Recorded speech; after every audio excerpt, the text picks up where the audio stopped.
हाँ तो भाइयों और बहनों, एक ऐसी बड़ी खबर लेकर आई हूं जिसे सुनकर आपको झटका लग जाएगा। अभी जीत का जश्न का खुमार उतरा भी नहीं है कि बीजेपी में इस्तीफे का दौर शुरू हो गया है और वो इस्तीफा बिहार से पूर्व केंद्रीय मंत्री के जरिए ले लिया गया है। जी हाँ दोस्तों, बिल्कुल सही सुन रहे हैं। बीजेपी में अभी सीएम फेस पर मोहर भी नहीं लगा है। सीएम कौन होगा, इसको लेकर असमंजस लगातार बरकरार है, क्योंकि इस बात का क्लियरिफिकेशन ना तो हमारे प्रधानमंत्री नरेंद्र मोदी ने बिहार के चुनावी सभाओं में कहा, और तो और अमित शाह ने जो बयान दिया उसको मैं 75 बार आपके सामने लाकर रख चुकी हूं कि विधायक दल तय करेगा कि अगला मुख्यमंत्री कौन होगा। अब देखिए, 205 सीट 204 सीट भाजपा की आ गई है, वो भी जदयू से ज्यादा सीट आ गई है। मतलब आप समझिए कि अब किंग मेकर जो है वो भारतीय जनता पार्टी है। अब किंग कौन बनेगा बिहार की कुर्सी पर, कौन होगा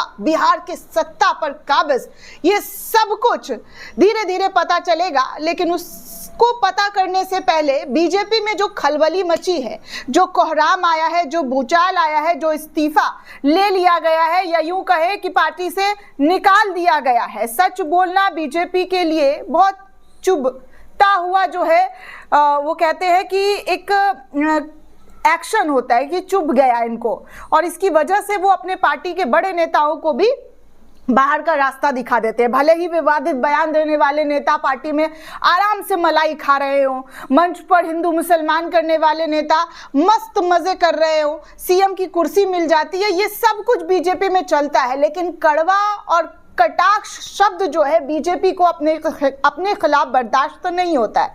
अभी 24 घंटे रिजल्ट के पूरे नहीं हुए हैं दोस्तों कि यहाँ पर इस्तीफे का बौछार जो है वो देखने सुनने को मिल रहा है। दरअसल दोस्तों, भाजपा के पूर्व केंद्रीय मंत्री आरके सिंह समेत 3 दिग्गज पार्टी के नेताओं को निलंबित कर दिया गया। आखिर माजरा क्या है? बीजेपी में इतना विकेट आखिर क्यों गिर गया है? धड़ाधड़, वो भी जीत के बाद तो जश्न मनाया जा रहा था, मोदी जी गमछा लहरा रहे थे, मोदी जी का चमक दिख रहा था, मोदी मैजिक बिहार में चल गया, और इन सब के बावजूद भाजपा में ऐसा कोहराम क्यों मच गया? भैया भाइयों और बहनों, जरा सवाल और जवाब दोनों पूछिए इनसे, क्योंकि ना तो सवालों का जवाब इनके पास है और ना ही ये जवाब देना किसी को मुनासिब समझते हैं, क्योंकि जीत और सत्ता इनके सर पर इस कदर सर चढ़कर बोलता है कि इनके लिए गलत भी सही है और सही भी गलत है। इसी तरीके का इनके पार्टी में चलन है, क्योंकि अगर आप सही बोलने वाले हैं, सच बोलने वाले हैं, कर्मठ कार्यकर्ता है, नेता है, तो आपका पार्टी में गुजारा नहीं है। विजय रूपानी याद है दोस्तों, बेचारे भले ही प्लेन क्रैश में उनकी मौत हो गई हो, लेकिन उनको कैसे सीएम के पद से हटाकर, जी हाँ, उनको सीएम के पद से अचानक से हटा दिया गया था। भले ही वो मीडिया के सामने आकर उनका दर्द नहीं छलका, लेकिन उनके परिवारजनों का तो जरूर दर्द छलका था कि उनकी जो बिटिया है, बिटिया रानी का दर्द छलक गया था। वो कहने भी लग गई थी कि भैया बीजेपी में जो कड़वा बोलता है, जो जहर उगलता है, जो विवादित बातें करता है, उसको जो है प्रमोशन होता है, लेकिन जो बीजेपी में सत्य के रास्ते पर चलता है, जनता का भला करता है, उनके लिए बीजेपी से उनकी कन्नी काट दी जाती, यहाँ तक कि उनके अंतिम संस्कार का पैसा तक बीजेपी देने से मना कर रही थी। ये सब कुछ हुआ था दोस्तों। तो ये सारी चीजें भारतीय जनता पार्टी में अक्सर देखने को मिलता रहा, आरोप लगता रहा है। अब जो खबर आई है, सबसे बड़ी, सबसे एक्सक्लूसिव जानकारी, वो आपका अपना चैनल आपको सबसे पहले दे रहा है, इसलिए आप वीडियो को ज्यादा से ज्यादा लोगों तक शेयर कीजिए। जीत के बाद भूचाल ऐसा आएगा ये किसी ने सोचा नहीं था, लेकिन आप देख लीजिए, सोचना तो दूर की बात है, आप देखिए अच्छे से और समझने की कोशिश कीजिए कि बिहार में कैसे बीजेपी अब फूंक फूंक कर कदम रख रही है। अपने तमाम विरोधियों को, पार्टी के अंदर जो विरोधी दल उठ कर आवाज बुलंद कर रहे थे, उनका भी पर काट दिया गया है, उनसे भी कन्नी काट ली गई है।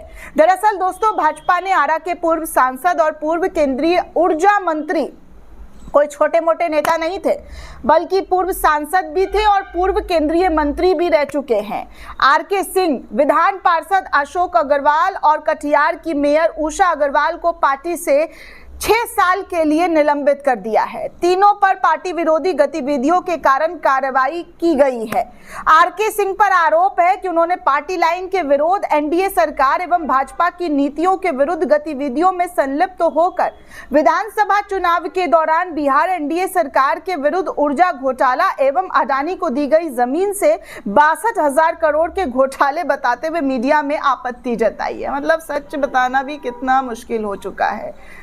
जाहिर सी बात है दोस्तों, हम लोगों से पूछिए सच बोलना कितना मुश्किल हो चुका है। सच बोलिए चैनल उड़ जाता है, सच बोलिए चैनल को डिमोनेटाइज कर दिया जाता है, सच बताइए तो आपको गालियां पड़ती है, सब कुछ होता है दोस्तों। लेकिन इसके बावजूद भी हम आपको सच बताते रहेंगे, दिखाते रहेंगे, ये मेरा आपसे वादा है। कभी भी कुछ भी हो जाए लेकिन सच नहीं, जी हाँ, सच के आगे हमेशा खड़ी रहूंगी, डटकर खड़ी रहूंगी, कभी झूठ आप तक लाकर नहीं परोसूंगी, चाहे कोई भी आफत क्यों ना आ जाए। आपके साथ हमेशा, जी हाँ, हमेशा वो प्यार, वो सपोर्ट, वो विश्वास मिलता रहा है और आगे भी ऐसा प्यार, विश्वास, सपोर्ट बनाए रखिएगा दोस्तों, ताकि किसी भी कदम पर अगर डर लगे, घबराहट हो तो आपका चेहरा याद आए कि हमारे लाखों करोड़ों व्यूअर्स हैं जो हमारे साथ इस वक्त खड़े हैं, हमारे साथ हमारा सपोर्ट सिस्टम खड़ा है। तो ये सारी चीजें दोस्तों इस वक्त भाजपा में नजर आ रही है। अशोक अग्रवाल और उनकी पत्नी उषा अग्रवाल को कटिहार से मेयर थी, दोनों पर आरोप है कि भाजपा प्रत्याशी एवं पूर्व उप मुख्यमंत्री तारकिशोर प्रसाद के खिलाफ विधानसभा चुनाव में भीतरघात करते हुए एनडीए को हराने का प्रयास किया गया था, जिसकी वजह से भाजपा के जरिए लेटर जाहिर करते हुए, सार्वजनिक तौर पर आप लेटर देख सकते हैं, सार्वजनिक करते हुए उनको जो है पार्टी से बाहर का रास्ता दिखा दिया गया है। तो ये हकीकत है इस वक्त की दोस्तों कि बीजेपी में भगदड़ का दौर शुरू हो गया है, बीजेपी का विकेट जो है गिरना शुरू हो गया है। अभी चुनाव के नतीजे ही आए हैं, लेकिन मुख्यमंत्री कौन बनेगा इसको लेकर विरोध तो अलग ही चलेगा, लेकिन पार्टी के अंदर जो विरोध चल रहा है वो सब कुछ आपके सामने है। दोस्तों इस पूरे रिपोर्ट को लेकर आप क्या सोचते हैं, आपकी क्या प्रतिक्रिया हमें कमेंट करके जरूर बताइएगा। साथ ही साथ चैनल को ज्यादा से ज्यादा लाइक, शेयर और सब्सक्राइब करना बिल्कुल भी ना भूलें। शुक्रिया दोस्तों, जय हिंद।